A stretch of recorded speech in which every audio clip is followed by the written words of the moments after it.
ಇದು ನಾಳೆ ನಮ್ಮ ಮನೋಹರ್ ಅವರ ನೇತೃತ್ವದಲ್ಲಿ ಮಾನ್ಯ ಎಚ್ ಡಿ ಕುಮಾರಸ್ವಾಮಿಯವರು ಪಾಪ 3-4 ದಿವಸದಿಂದೆ ಪ್ರೆಸ್ ಮೀಟಲ್ಲಿ ನಮ್ಮ ಹತ್ರ ಭ್ರಷ್ಟಾಚಾರ ಮಾಡಿರುವಂಥ ದಾಖಲೆಗಳು ಟನ್ಗಟ್ಟಲೆ ಇದ್ದಾವೆ ಅಂತ ಹೇಳಿದರು.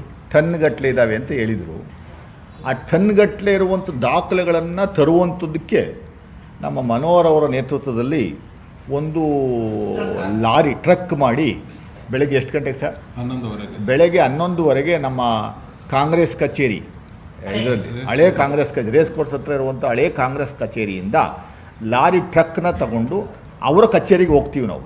JDS ಕಚೇರಿಗೆ ಹೋಗಿ ತುಂಬ್ಕೊಂಬಂದು ತುಂಬ್ಕೊಂಡು ಎಲ್ಲ ದಾಖಲೆಗಳ ಭ್ರಷ್ಟಾಚಾರ ನಡೆದಿರುವಂಥ ದಾಖಲೆಗಳು ಟನ್ಗಟ್ಟಲೆ ಇದೆ. ನಮಗೊಂದು 2-3 ಟನ್ ಕೊಟ್ಟರೆ ಸಾಕು, ಮಿಕ್ಕಿದಲ್ಲಿ ಅವರೇ ಇಟ್ಕೊಳ್ಳಿ, ಟನ್ಗಟ್ಟಲೆ ಅಂತ ಹೇಳಿದ್ದಾರೆ.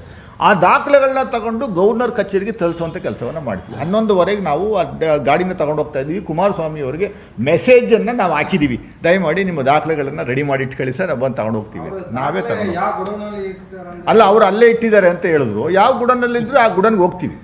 ಅವ್ರು ಯಾರನ್ನ ಒಬ್ಬರು ಅವ್ರ ಕಡೆಯನ್ನು ಕಳಿಸ್ಕೊಟ್ರು ಸಾಕು, ಕಳಿಸ್ಕೊಟ್ರು. ಅಲ್ಲ ಇರಲಿ, ನಮಗೊಂದು ಪ್ರತಿಯೊಂದು ಸುಮ್ಮನೆ ಸೇಫಾಗಿ ಇಟ್ಕೊಂಡು ಏನು ಪ್ರಯೋಜನ ಆಗಲ್ಲ. ಆ್ಯಕ್ಷನ್ ಆಗಬೇಕಲ್ವಾ?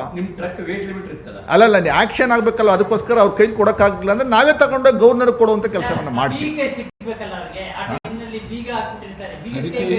ಅದಕ್ಕೆ ಮೆಸೇಜ್ನ ಕಳಿಸಿದ್ದೀವಿ ನಾವು, ದಯಮಾಡಿ ತೆಗೆಸಿ ನಮಗೊಂದು ಅಷ್ಟು ಕೊಡಿ, ಇಂಪಾರ್ಟೆಂಟ್ ದಾಖಲೆಗಳನ್ನು ಕೊಡಿ, ಆ್ಯಕ್ಷನ್ ತಗೊಳ್ಳುವಂಥದ್ದಕ್ಕೆ. ನಮ್ಮ ಸರ್ಕಾರದ ವಿರುದ್ಧ ಆ್ಯಕ್ಷನ್ ತಗೊಳ್ಳುವಂಥದ್ದು ನಾವೇ ತಗೊಂಡೋಗಿ ಕೊಡ್ತೀವಿ ಗವರ್ನರ್ಗೆ, ತಂದಿಸ್ಕೊಡ್ಲಿ ಅಂತ.